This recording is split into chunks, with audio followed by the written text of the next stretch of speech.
4 लाख 3 लाख 10 लाख 8 लाख 2 लाख 50,000 25,000 20,000 40,000 और वो पैसा नहीं दे रहा आपको, आप हार गए कह के कर, फोन लगा लगा कर भैया दे दे रहे, परेशानी है, दे दे रहे भैया, हम तो परेशान हो गए, और हार गए, नहीं मिल रहा, बहुत परेशान।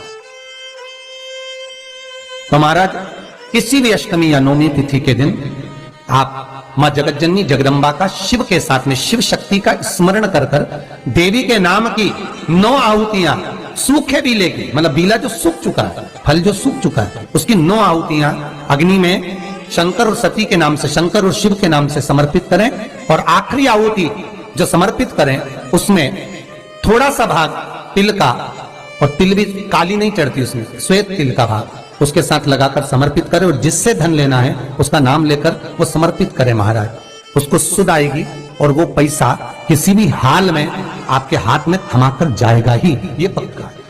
उसकी आहुतियां, हे जगतजननी हे जगदम्बा, तेरा नेत्र बिंदु से जो प्रकट हुआ वृक्ष है बेलपत्र का, उस वृक्ष की एक एक जड़ हो, टहनी हो, डाली हो, फल हो, शूल हो, वो सब मुझे अंगीकार है, मुझे स्वीकार, मुझे स्वीकार। उसका आनंद सुख देने वाला है जगदम्बा।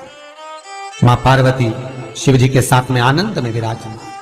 और एक निवेदन आप सबसे कहूंगा, प्रयास करिएगा जीवन में 2 रोटी कम खा लो पर किसी से कर्जा मत लो। और एक शिवलिंग के अंदर केवल अकेला शंकर नहीं है, जहां पर गोल भारी पर शिवलिंग रखा हुआ है वो जगदम्बा पार्वती का हस्त कमल है। जहां पर से पानी नीचे गिर रहा है उसका राइट भाग में गणेश और लेफ्ट भाग में कार्तिकेय हैं। बीच में शिवलिंग के सामने जो मोटी सी लाइन है वो शंकर भगवान की छोटी लड़की अशोक सुंदरी है। शंकर भगवान के ऊपर जलाधारी में से जो बूंद बूंद पानी गिर रहा है वो साधारण नहीं, शंकर भगवान की 5 लड़कियां जया, विषहरा, सामरीबारी, दोतली और देव है। शंकर भगवान के 13 की 13 बच्चे एक ही शिवलिंग में विराजमान है। और जहां पर शिवलिंग ऊपर की ओर रखा हुआ है वहां पर 33 कोटि देवता विराजमान है। जहां से शंकर का पानी चढ़ा हुआ निकल कर जाता है वहां पर 64 योगिनियां और 33 कोटि देवता हाथ की अंजलि लेकर जल का आचमन करते हैं। जब सारे देवता वहां पर हैं तो हम भटके क्यों? हम क्यों जाएं यहां से? क्यों जाएं? अब मर्जी तुम्हारी है, तुम चाहो तो ये थोड़े दिन इस देवता को बज लो, थोड़े दिन उस देवता को बज लो, सारे मंदिर में घूमते हुए, बात तो वही है।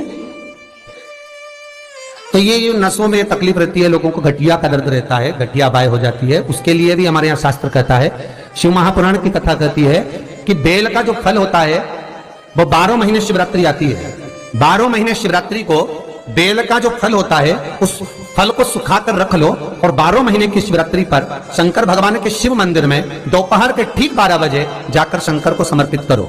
1 लोटा पानी चढ़ा दो, बेलपत्र समर्पित कर दो, उस बेल के फल को उठाकर ले आओ, और उस बेल के फल को उठाकर उसका थोड़ा सा भाग अपने भोजन में या आहार में उसको ग्रहण करना प्रारंभ कर दो, बस थोड़ा सा।